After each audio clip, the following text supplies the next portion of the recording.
Oke, sobat, kita jumpa lagi di acara podcast semi talk show Jakarta Horror Screen Festival. Kali ini saya kedatangan tamu, TV host juga, enggak hampir itu main sinetron juga, ya kan? Sahabat saya yang udah lama, hampir 10 tahun bohong nggak ketemu, ya kan? Farah Fang. Halo. Ini Farah, bridgingnya agak-agak gimana ya? jadi saya mesti paling pertama saya ngedatengin orang yang paling susah saya cari. Bahkan kalau nge-WA pun juga nggak gampang untuk dibales karena mungkin ya saya maklumnya karena waktunya yang sibuk. Nggak sesibuk itu sih. Beruntung Jakarta Horror Screen Festival pada edisi podcast kali ini bisa kedatangan tamu istimewa, bintang cantik, awet muda yang usianya 29 jalan-jalan masih, ya kan? Juga by the way, dia juga punya ini loh, semacam content creator.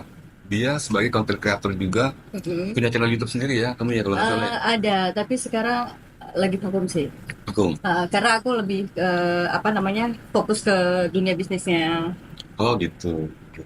Saya paling suka kalau ada orang ngomong sama saya lagi nggak vakum, tiba-tiba ketemu saya langsung aktif, ya kan? Langsung boost. Ya kan? Kali ini kita langsung masuk dalam episode tema daya tarik film horor masa kini dengan zaman dulu. Farah Fang yang saya tahu memang belum pernah memerankan satu karakter atau satu tokoh dalam film horor apapun. Hampir. Hampir. Oh, kita ketemu waktu itu karena hampir ya. Hampir. Ya kan? Tapi insya Allah ya kan, meski itu hampir, one day doain aja kalau nanti Kiki Herlambang jadi produser film. Ini orang yang pertama saya hubungi. Asik bener Meski ya. jawabannya 3 bulan kemudian ya kan, baru bisa dibalas. Jadi tema tadi tuh daya tarik film horor masa kini dengan zaman dulu, ya kan? Saya nggak akan mengkupas memposisikan Farah sebagai seorang bintang film horor karena memang dia baru saja hampir tadi mengatakan. Betul. Tapi paling tidak Farah tahu banyak tentang persoalan seperti apa sih flavor taste-nya film horor saat ini dengan dulu di era Farah masih digendong mamahnya, ya kan, masuk TK masih SD. Coba Ra, kasih. Ini sebelumnya disclaimer dulu ya, Jadi jangan sampai apa statement yang aku keluarkan ini keluar dari ranah gitu. Karena jujur sebetulnya memang kalau untuk berperan masuk ini bukan kompetensi aku untuk ngomongin gimana sih tentang dunia perfilman Indonesia, khususnya film-film horor ya. Pasti ntar aku digeruduk sama sineas-sineas Indonesia yang ada gitu. Lu siapa? Main kagak begini gitu. Enggak. Lu main dong gitu kan. Iya, makanya aja gue main dong gitu ya. Harusnya ya, bener. Emang harusnya kayak gitu. Nah, yang mau aku omongin adalah apa yang menurut pendapatku aja gitu ya. Jadi aku nggak pengen berkomentar secara lebih mendalam atau seperti apa karena itu memang bukan porsi saya gitu. Tapi kalau ditanya bedanya apa sih, mungkin genre dulu sama sekarang gitu. Ya kalau saya pribadi bilang sih mungkin sekarang jauh lebih. Aku nggak bilang yang dulu nggak berkualitas, enggak. Tapi dibilang yang sekarang jauh lebih berkualitas, iya. Maksudnya ada perkembangan yang signifikan lah. Kalau dulu mungkin era-era 70 sampai 90-an agak menonjolkan sisi seksualitasnya gitu ya. Beberapa Sekarang, ya. Betul ya kan? Itu justru yang dijual gitu. Tapi sekarang enggak kok, kalau dilihat ceritanya oke. Sisi kayak gitu tuh cuman jadi gimmick selewat-selewat lah gitu. Terus dari sisi yang lain, sisi editor, grafis apa segala macem oke gitu. Seiring dengan perjalanan digitalisasi kan sekarang zaman udah mulai canggih, editor-editor juga mungkin mereka lebih bisa ngedit secara oke lah. Kalau dulu kan mungkin perpindahan setan dari satu ke satu agak kelihatan gitu ya. Sekarang lebih soft, lebih smooth gitu. Kalau dari sudut pandang saya sebagai penonton. Berkembangnya peradaban industri, kemajuan teknologi maka akan membuat kualitas itu sendiri dengan sendirinya akan maju berkembang juga. Betul. Seiring dengan itu kan. Tapi kan beberapa sisi gini ya, kita kan kadang kita nggak bisa melihat dari sisi produksinya aja. Film sebuah film ya mungkin balik lagi disclaimer bukan wewenang aku tapi sebagai masyarakat umum di Indonesia pada umumnya orang kan disebut ini film berhasil atau enggak kan nggak cuman dari dia produksinya bagus. Dia produksinya bagus, marketingnya nggak bagus, jelek juga. Dia produksinya nggak bagus tapi marketingnya bagus, bisa dibilang berhasil. Toh filmnya viral gitu. Ini filmnya bagus, marketingnya bagus, lebih bagus lagi gitu. Jadi tergantung sih dari mana sisi kita melihatnya gitu. Artinya berarti agak sedikit kita nyenggol marketing movie ya, movie marketing ya. Di situ di dalamnya biasanya di garis finish ada yang namanya disilakan publicity. Publicity yang eksekusi terakhir di publicity itu berhasil, maka marketing itu sukses. Bisa disebut gitu. Ya kan? Memang di 70-an, 80-an saya pernah berbincang dengan Pak Yan Senjaya ya. Yansen disebutnya. Kalau dipanjangin Yan Senjaya. Itu tokoh perfilman nasional juga.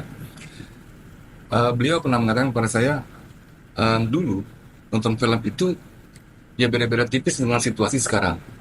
Kalau sekarang bisa disebut produser nyebar tiket nonton bareng, banyak penontonnya gitu. Dulu juga begitu Ki, kan gitu. Saya juga, ada film ini, saya minta tiketnya dong ini, saya undang nonton gitu. Jadi perilaku itu dalam etalase marketing gitu, ya kan? Itu sesuatu yang lazim aja, yang lumrah aja gitu loh. Artinya si empunya film dalam hal ini adalah si produser film juga ingin filmnya mendulang cuan lah. Kembali tadi Farah bilang kemajuan teknologi seperti tadi menyebut kurang lebih Farah menyampaikan sedikit banyak unsur editing, gitu ya kan? Transisi ini mau kesini gimana? Kalau dulu kayaknya tuh masih gitu ya? Begitu ya karena memang zamannya teknologinya seperti itu gitu. Nah sekarang udah maju apalagi ada era computer generate imagery CGI ya kan. Jadi semua serba dibikin simple gitu loh. Dulu eranya blue screen, sekarang eranya green screen gitu loh ya kan. Dulu eranya practical effect, sekarang eranya CGI ya kan. Kita tuh kan banyak mencuci film ya. Post Pro itu kan sampai ke Hong Kong, ya kan? Ya, pokoknya paling di sana lah. Nah sekarang kita kan punya lab sendiri. Tapi faktor yang paling menarik buat saya itu paling utama dalam sebuah film itu nggak semata-mata visual, elemen gambar ya, atau scene to scene, atau cut to cutnya, atau proses editingnya. Paling utama yang saya cerna itu adalah pemahaman di babak cerita awalnya. Biasanya film itu terbagi dari 3 part ya kan. Pertama, kedua, 3 kesimpulan. Ya kan. Seberapa baik naskah yang dirilis ini di babak pertama ini punya pengaruh kuat terhadap babak kedua sampai di babak ketiganya. Terutama di horor itu. Ya kan. Karena kan tiap film itu kan biasanya kan ada curve-nya gitu loh, naik turunnya gitu, ya kan. Jadi kita memperhatikan jangan sampai udah asik-asik lagi bermain dengan ketegangan, tahu-tahu plotnya malah jadi datar gitu loh. Oke, ini kayak barusan begini kok sekarang jadinya begini. Bagian-bagian klimaksnya harus ditaruh di mana? Nah, gitu. Farah ngelihat kayak gini Ra. Banyak contoh film-film horor Indonesia. Salah satunya apa sih yang pernah kamu nonton? Apa yang paling lagi hype populer yang kemarin-kemarin itu KKN nggak sih? Itu dan aku ngelihat gini ya. Ada yang unik dengan film ini gitu kalau dilihat. Kenapa? Karena ini film agak lama loh turunnya dari bioskop, ya kan? Biasanya film itu 2 minggu, seminggu, 2 minggu, 3 minggu udah ganti gitu. Ini tuh lama banget sampai dari beberapa orang yang udah orang-orang sekitar udah banyak ngomongin, nonton dia bisa nonton 2 kali, 3 kali. Dan dari teman-teman sekitar aku juga ngajakin nonton lagi, terus emang masih belum turun juga ya ini film ya gitu. Jadi menurut aku ya itu berhasil sih gitu. Si film ini tuh berhasil gitu. Meski filmnya juga nggak nakut-nakutin kita juga kan. Iya, tapi mungkin ada cerita lokal yang dia jual, terus udah gitu apa deh namanya? Pemerannya juga kan kalau kita lihat kan bukan pemeran yang top pemain Indonesia banget gitu ya. Enggak, tapi itu bisa menyeluruh di kalangan masyarakat gitu loh. Dan balik lagi sih, lebih ke mindsetnya kita, tadinya orang itu punya hasrat ingin nonton, begitu dapat rekomendasi spoiler-spoiler yang sebenarnya dia juga cari untung gitu loh, banyak penontonnya maka akan ini di si pelaku sosmednya gitu loh. Ya kan akhirnya membuat orang itu jadi kayaknya nggak ini banget sih filmnya. Bro, sis, apa yang Farah sampaikan itu bagus. Maksudnya bagus gini. Yang beda itu bukan soal filmnya aja. Film horor di era jadul 70-80-an dengan film horor di era milenial dan Gen Z gitu loh. Bukan soal materi film secara visualnya aja, tapi perilaku penonton dan penggemarnya juga gitu. Yes. Ya kan? Yang beda karena dulu belum zaman sosmed. Ya kan, di era saya masih nakal-nakalnya pakai seragam merah putih lah gitu. Hampir semua bioskop itu menggunakan standar Dolby 7.1. Ya kan, 7 channel. Ya kan, meski ya memang ya seperti itu, tapi kalau di kemarin-kemarin teman saya telepon dari Seattle. Saya tanya, itu Dolby-nya apa? Ini beda Ki sama nonton di bioskop di Indonesia gitu. Kayaknya ya garing aja kayak nggak keluar gitu loh. Masa iya sih Bang? Ya ini bioskopnya juga bukan bioskop yang hebat gitu kayak di mana di sentra Jakarta di distrik Jakarta gitu enggak gitu. Tadi ngomongin trailer, gitu, ya kan? Kalau dulu kan kita belum mengenal istilah trailer ya. Kalau dulu kita menyebutnya ekstra biasanya gitu, cuplikan. Wah ada ekstranya nggak tuh gitu. Di tahun 90-an kita mengenal dengan istilah trailer, ya kan? Apalagi sekarang ada official teaser trailer, belum official trailernya, ya kan? Nah, Ra, bisa nggak kalau menurut Farah gitu ya, kayak tadi sih ya, jangan sampai ini potongan-potongan ini malah jadi spoiler gitu loh. Tapi kita ngeliat sebuah value-nya aja lah gitu loh, ya kan?